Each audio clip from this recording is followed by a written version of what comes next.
Salut à toutes et à tous, c'est Cam, on se retrouve aujourd'hui pour la tier list lecture du mois d'avril, c'est parti. Une fois de plus, avant de commencer la vidéo, je tiens encore à vous remercier.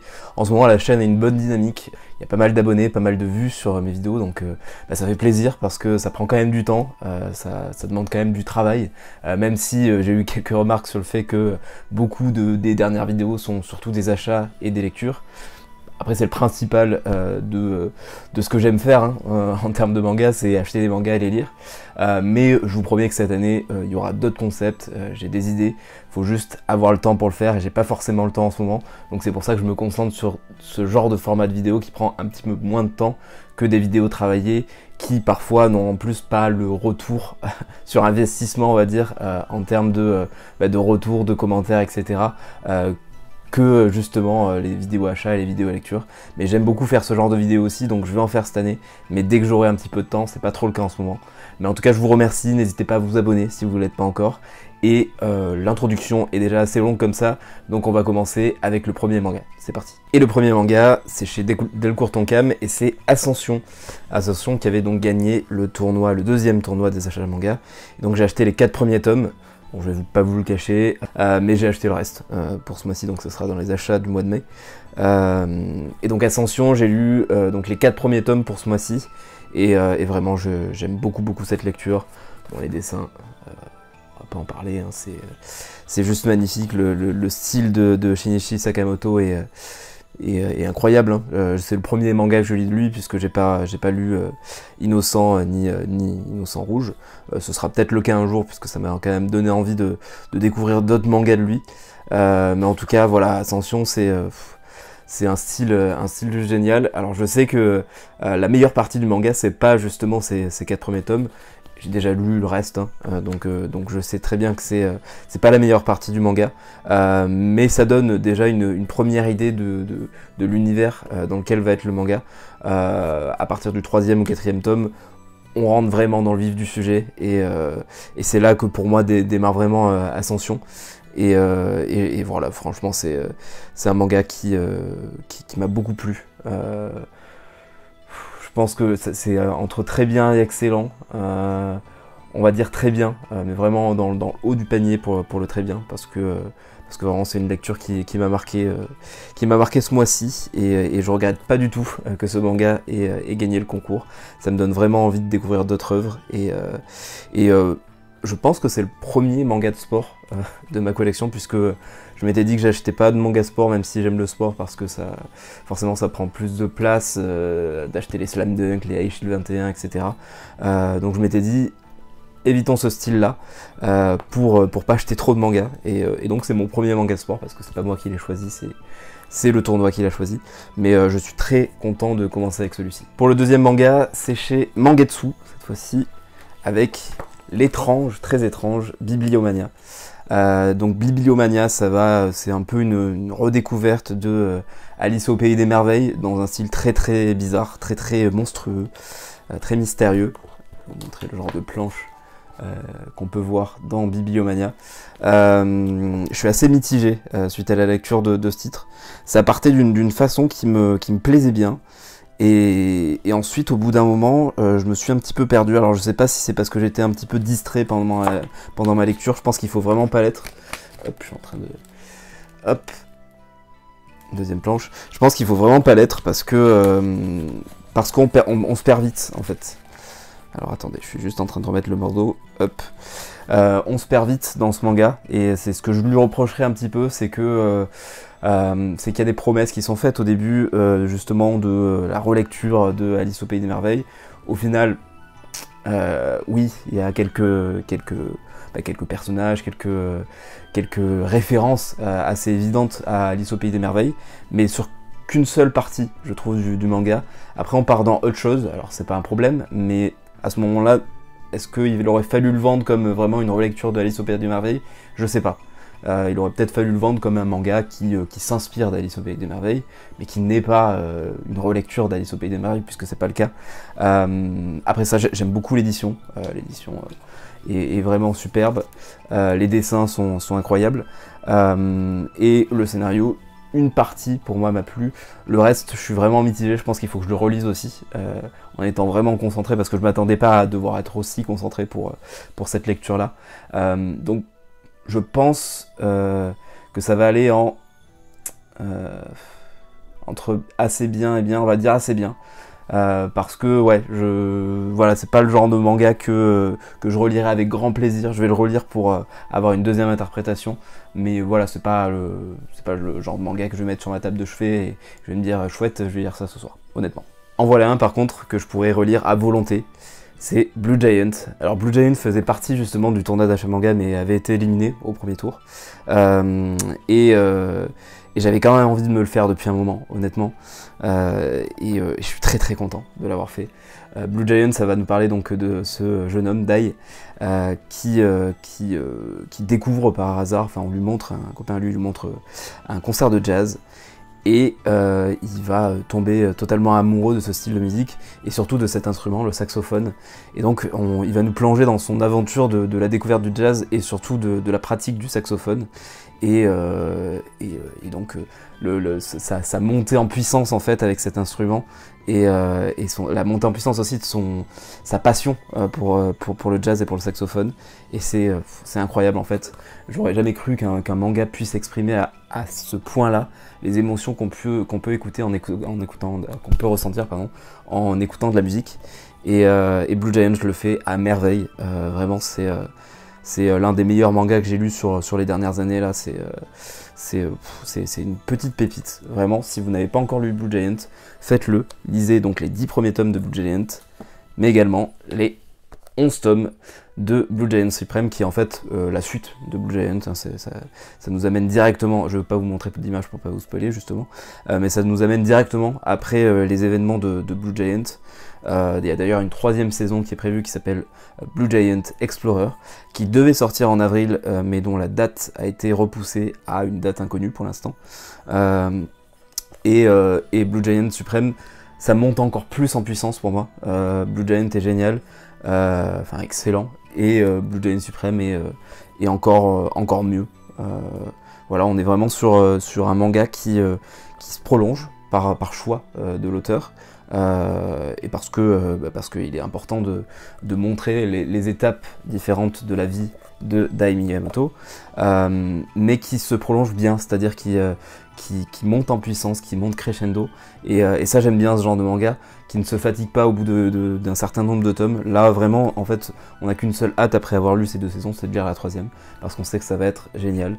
Et donc, Blue Giant et Blue Giant Supreme, je les classe tous les deux en excellent, en mettant Blue Giant Supreme un petit peu devant Blue Giant, même si les deux se valent, honnêtement, pour moi c'est la même série et c'est... voilà, j'ai pas les mots. Le retour de Chainsaw Man, et ça fait plaisir parce que ça faisait longtemps. J'en ai profité pour me relire tout Chainsaw Man pour pas être trop perdu en lisant ce 12e tome, parce que je me souvenais pas énormément de la fin. Et très très content déjà d'avoir tout relu parce que ça fait du bien, et j'ai encore plus apprécié Chainsaw Man à ma 2e lecture. Là où avant peut-être Fire Punch, je pense que j'ai préféré normalement à Chainsaw Man. Peut-être qu'avec cette 2e lecture, Chainsaw Man passe peut-être devant. Après encore faut-il que je relise encore Fire Punch pour les comparer. Mais en tout cas, ce 12e tome, une bonne surprise. Je m'attendais, j'avais un petit peu peur honnêtement que ça tire en longueur et que ça baisse de régime, mais je trouve l'intrigue de cette 2e saison, donc de cette 2e partie de Chainsaw Man, très intéressante, et j'ai vraiment hâte de savoir la suite. Donc Chainsaw Man, je vais le classer en très bien. Et voilà, je sais pas en combien de tomes sera cette 2e saison, mais ça promet. Et voilà, je vous montre pas d'image pour pas spoiler ceux qui n'ont pas encore lu Chainsaw Man, mais si c'est le cas, lisez-le, parce que c'est un très très bon manga. Mon petit bonbon qui sort tous les 3-4 mois environ, Escala Yokohama, tome 11 et 12, avec toujours ces magnifiques pages couleurs, toujours cette lecture très très apaisante. Voilà, toujours une lecture aussi plaisante, franchement. Franchement, c'est très très bien. Alors, je l'avais dit dans ma vidéo achat, il me semble, ces tomes 11 et 12 m'ont un tout petit peu moins plu que les tomes d'avant. Et je pense que c'est aussi parce que les derniers tomes datent un peu, que là il y a un peu plus de personnages que d'habitude, et que je me souviens peut-être pas de tout le monde. Donc de toute façon, avec la sortie du tome 13 et 14 qui devrait sortir cette année, et qui concluront la série, je me relirai tout, et je pense que ça me permettra d'encore plus apprécier tous les tomes d'Escalade Yokohama, parce que jusqu'à présent j'ai vraiment apprécié tous les tomes, et ces deux-là aussi. Donc là, exceptionnellement, je vais le classer en bien, mais c'est un bien plus, hein, c'est presque un très bien, parce que j'ai un tout petit peu moins apprécié que d'habitude, mais c'est toujours aussi bien. Alors là, je peux vous montrer des images, parce qu'il n'y a pas vraiment de spoil à Escalade Yokohama, on est vraiment dans une tranche de vie comme on a envie de lire, et le scénario passe un petit peu au second plan, on va dire. Là, ce qui compte, c'est les dessins, c'est justement le sentiment, les émotions que nous apportent tous ces personnages, tous ces paysages. Et voilà, c'est ça l'essence même de Escalade Yokohama. Et je vous le conseille, si vous ne l'avez pas encore découvert, une très très bonne série de chez Meian. Et voilà, on en demande toujours plus, et malheureusement on va être très triste quand les 2 derniers tomes vont sortir, parce que ça va nous manquer. Le tome 7 de Genesis, vous savez à quel point j'adore cette série. Ce tome est toujours dans la même lignée, toujours aussi bien, franchement, c'est... Je saurais pas comment qualifier cette série, en fait, ça monte vraiment comme Blue Giant, comme Dot Manga, comme Ascension, ça monte crescendo, et vraiment on s'attend pas à prendre des claques comme ça quand on lit les premiers tomes. Et là, depuis quelques tomes, c'est juste à un autre niveau. Et je ne peux que vous conseiller de lire Genesis. Ça nous parle donc, si vous ne le savez pas, d'un groupe d'étudiants qui sont téléportés en rentrant dans une grotte dans la préhistoire, et qui vont devoir se faire justement à la vie de la préhistoire, donc au Néandertal, au mammouth, à tout ça. Et on va suivre justement leurs aventures dans cette autre époque. Et je trouve ça assez original, je trouve ça très bien dessiné par Koji Mori. Et je trouve le scénario très bien ficelé, avec des petites explications en plus de la part de l'auteur sur la préhistoire. Donc vraiment très intéressant si en plus vous intéressez un petit peu à cette période. Voilà, c'est toujours aussi bien. Donc je vous le conseille vivement. Et Genesis, je vais le classer... C'est pas facile, parce que... Ouais, je vais quand même le classer en... Allez, je vais classer en excellent, parce que c'est toujours aussi excellent quand même, en dessous de Blue Giant. Mais voilà, lisez Genesis. Je continue toujours avec ma découverte de Junji Ito. Alors là, c'est plus une découverte, parce que je les ai quasiment tous. Avec Gyo. Donc Gyo chez Delcourt Tonkam. Il me manquera 2 Junji Ito après ça. Donc Tomie chez Mangetsu, et Spiral chez Delcourt Tonkam. Gyo, que j'ai beaucoup apprécié, franchement je pense que c'est l'un des Junji Ito que j'ai le plus apprécié. Alors déjà au niveau du dessin, je trouve le dessin dans Gyo absolument sublime. Je pense que c'est une des plus belles œuvres de Junji Ito à ce niveau-là. Et même l'histoire, le fait d'avoir une histoire longue comme ça, donc sur un tome qui est assez épais, bah, ça change un petit peu d'habitude, donc ça change des histoires courtes, même si j'adore les histoires courtes de Junji Ito, mais ça change un petit peu, et donc on a le temps de un peu plus s'attacher au personnage, on a le temps d'un peu plus rentrer dans l'histoire, et ça marche très bien, franchement. Donc ouais, Gyo, je pense que ça doit être dans mon top 3 des Junji Ito que j'ai lu jusqu'à présent. Alors j'ai pas encore lu Tomie, je pense que Tomie a une très bonne réputation aussi, donc on verra à ce moment-là, je crois que Spiral aussi d'ailleurs. Mais voilà, je vous le conseille en tout cas. Alors peut-être pas pour découvrir Junji Ito, parce que je vous conseille si vous n'avez pas encore découvert Junji Ito, de commencer avec les histoires courtes, tout simplement, que ce soit celle de chez Mangetsu ou celle de chez Delcourt Tonkam. Mais ensuite, une fois que vous avez un petit peu exploré l'univers de Junji Ito, et que vous avez envie de quelque chose d'un petit peu plus long de sa part, lisez Gyo, parce que ça vaut le coup. Donc Gyo, je vais le classer en très bien. Hop, juste derrière Chainsaw Man. Ça vaut un bon 15 sur 20 pour moi. Ma petite lecture coupable, mon petit plaisir coupable à chaque fois qu'il sort, c'est Kaiju Number 8 chez Crunchyroll, avec cette jolie couverture brillante. Kaiju Number 8, pour moi, ça reste assez constant. franchement. Là, ce tome 8 était bon, franchement. C'est toujours aussi bien. Moi, c'est vraiment une lecture qui ne me lasse pas, dont on n'a pas besoin forcément de tout se retaper avant, c'est-à-dire de tout se relire pour savoir qui c'est lui, qui c'est ça. Alors qu'il n'y a pas vraiment de... Non, il n'y a même pas de résumé au début de chaque tome. Mais je trouve ça assez clair, assez... assez clair par rapport à certains mangas où on a trop de personnages, trop de rebondissements dans tous les sens et on se perd à chaque nouveau tome. Kaiju Number 8, ça peut se lire comme ça au compte-gouttes et c'est pas dérangeant, et ça j'aime bien, et c'est un des seuls shonen actuels qui a réussi à rester justement dans les shonen que je consomme toujours, et ça fait du bien. Ça fait du bien honnêtement, et bravo à Naoya Matsumoto. J'avais beaucoup aimé aussi Pochi Kuro de cet auteur, et il nous prouve ici avec Kaiju Number 8 qu'il peut faire un bon manga, une bonne série longue aussi. Donc on va voir en combien de tomes ça se fait, mais vraiment Kaiju Number 8 c'est une série qui me plaît bien. Et donc Kaiju Number 8, je vais le noter en bien juste derrière Escale Yokohama.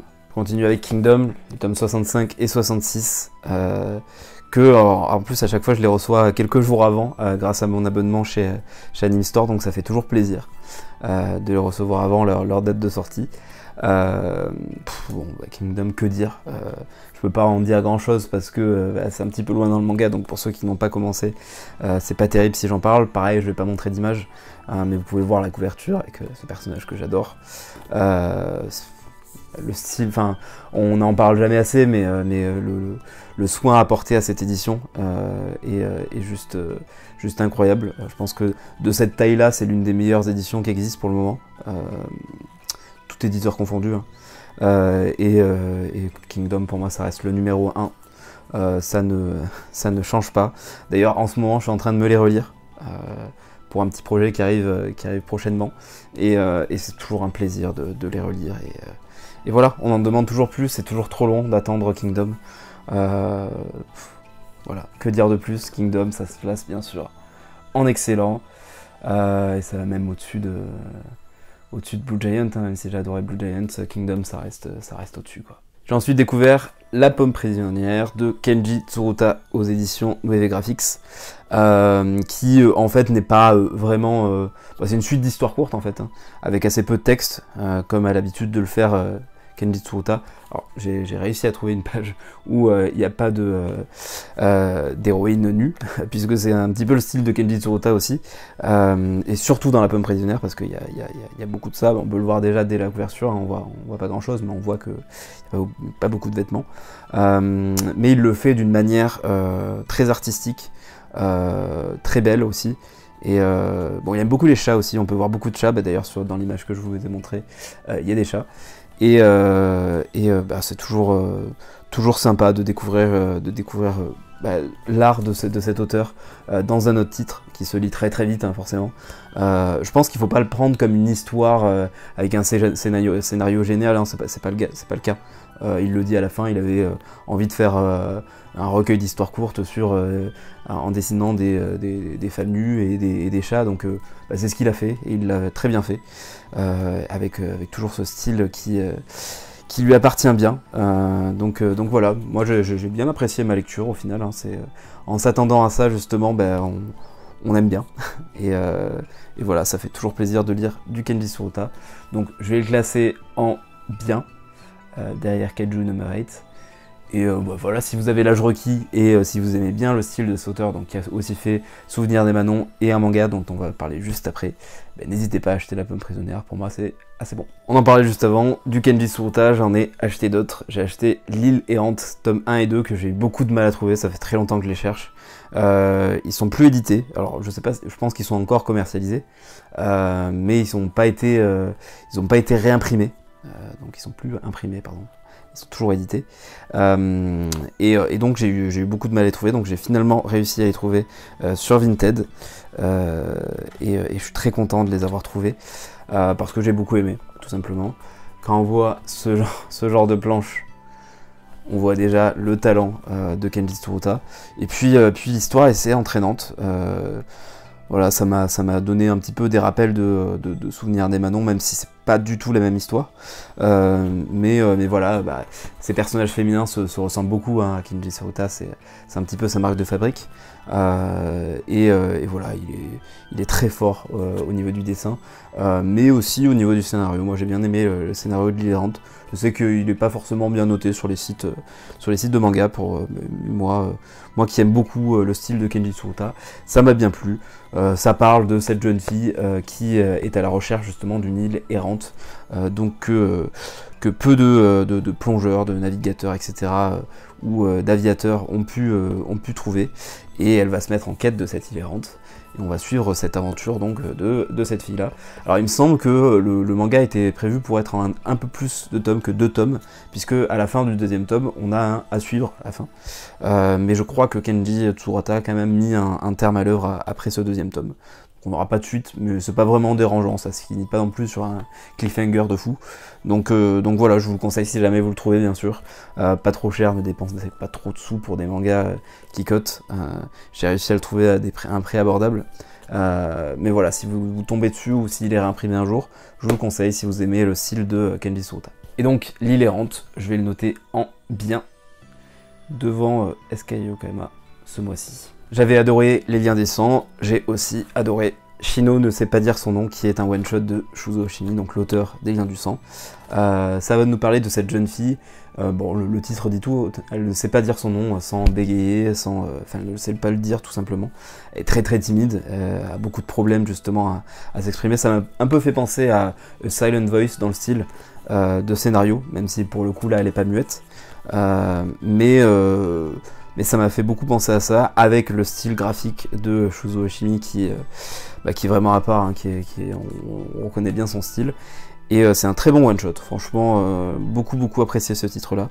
Le format one-shot lui suffit largement, et on s'y prend bien, ça se lit très bien, franchement, ça me donne envie, encore une fois, de découvrir encore plus de Shuzo Oshimi. Si vous avez vu ma vidéo précédente sur mes priorités de l'année 2023, vous avez vu qu'il y a beaucoup de mangas de Shuzo Oshimi, donc ça ne va pas être le dernier, et celui-ci, je le note en très bien. Juste devant Yo. J'ai craqué aussi pour Une Sacrée Mamie en 5 tomes. Alors j'ai lu que 2 tomes pour le moment, donc je vais pouvoir juger que ces 2 tomes là. Mais bon, on est dans la même veine hein, sur les 5 tomes, je pense. Voilà, on est dans l'histoire de ce jeune homme donc qui à la base est élevé par sa mère. Mais sa mère n'a pas assez de sous pour garder et son frère et lui. Donc elle va le déposer chez cette sacrée mamie, qui n'a pas beaucoup de moyens non plus. Donc on va découvrir un peu leur combine pour se nourrir, pour vivre une très belle vie au final, tout en étant très pauvre. On peut le voir sur cette image en fait, l'une de leurs façons de manger, c'est de récupérer les légumes qui tombent dans la rivière qui passe à côté de chez eux.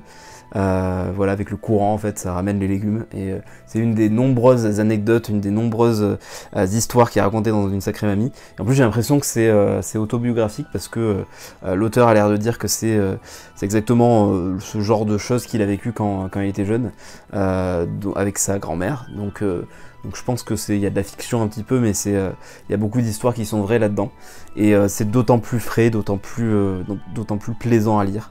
Ça me rappelle un petit peu, alors avec La pauvreté en moins, mais le style du petit Nicolas que j'aimais bien lire, c'est des romans que j'aimais bien lire quand j'étais jeune, et là Une Sacrée Mamie, ça me rappelle un petit peu ça, donc ça ramène un petit peu de nostalgie, c'est vraiment très plaisant. Je vais me mettre en très bien Une Sacrée Mamie.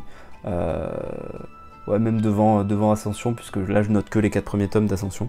Mais voilà, pour moi c'est très bien, et n'hésitez pas à acheter Une Sacrée Mamie si vous avez envie de lire de la pure tranche de vie, avec cette petite nostalgie justement, et de voir cette famille se débrouiller avec les moyens du bord. C'est très intéressant, très plaisant.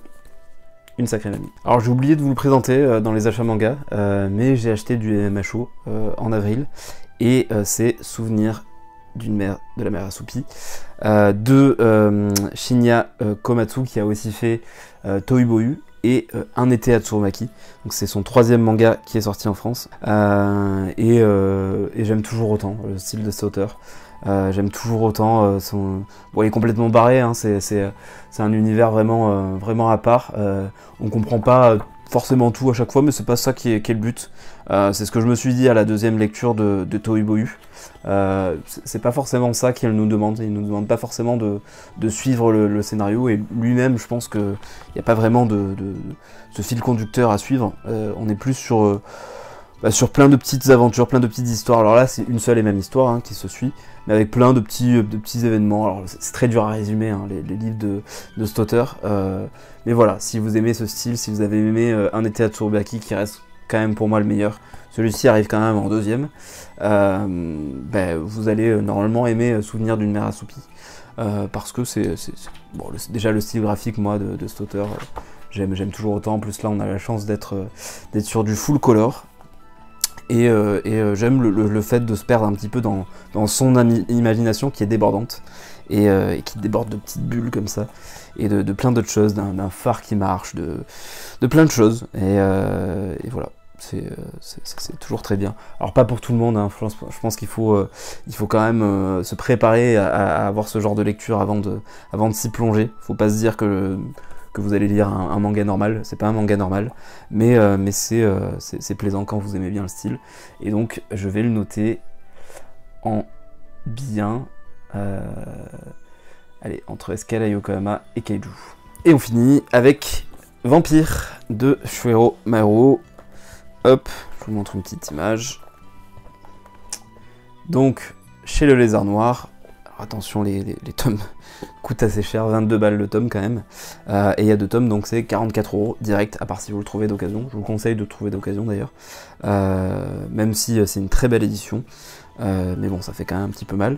Alors Vampire, difficile de dire de quoi ça parle. Ça parle forcément de vampires, ça parle d'un vampire, en fait, d'une vieille dame au début qui arrive à contaminer justement les gens en les mordant, hein, en gros, et qui va donc créer des vampires, et après ça sera centré, surtout ce premier tome, autour de ce personnage-là, donc qui est un vampire aussi.